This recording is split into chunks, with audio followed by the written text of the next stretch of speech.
this is a nice little festival here. First time for you, right? It is my first time here, Joe. It's nice to see all the artisans, many of them local too, as we'll get into in a moment here. But just across the street here as well is a very historic location, the Boal Chapel, that is, the Columbus Chapel. And inside there's some historic landmarks there that date all the way back to the 15th century. And I was there earlier this week, so let's take a look at what all the Columbus Chapel has to offer.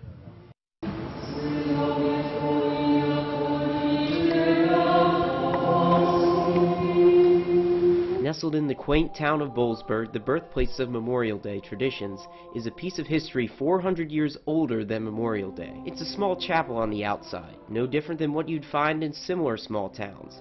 But if the pieces inside could talk, they'd tell you about 15th century Spain, with King Ferdinand, Queen Isabella, and the man we call Columbus, who discovered part of the American continent. This is his chapel. It's currently looked over by the property's director, Bob Cameron, who explains the origins of the chapel. The castle that it comes from in the north of Spain was built in 1450 as a result of a great victory by the Queen Isabella and King Ferdinand over the Moors.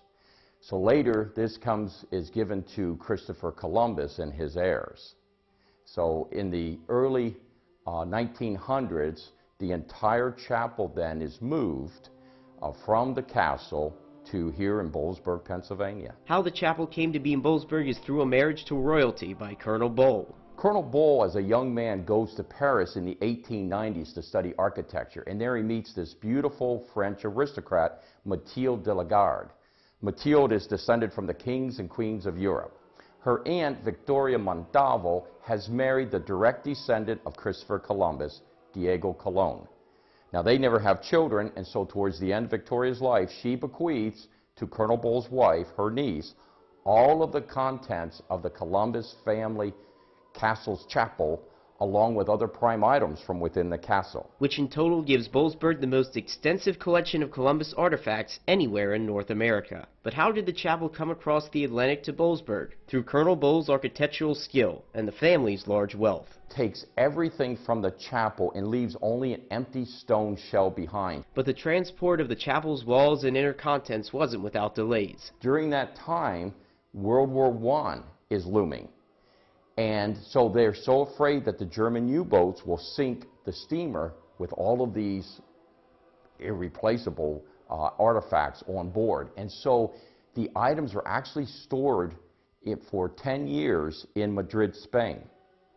And then after the war, then the project is completed. A completion authentic to the chapel in which Columbus would have worshipped. Colonel Boal puts every detail back exactly as it was. And whether it was through fortune or fate, history of the continent's discovery is right here in Center County, resting in a chapel like no other in central PA. And tonight at 6 I'll have more on some of the unique pieces inside of the chapel that attract travelers from all around the world, Joe. Yeah, you were teasing me a little bit about it. I won't spoil it, but very interesting. I have never been there, so you've got one up on me.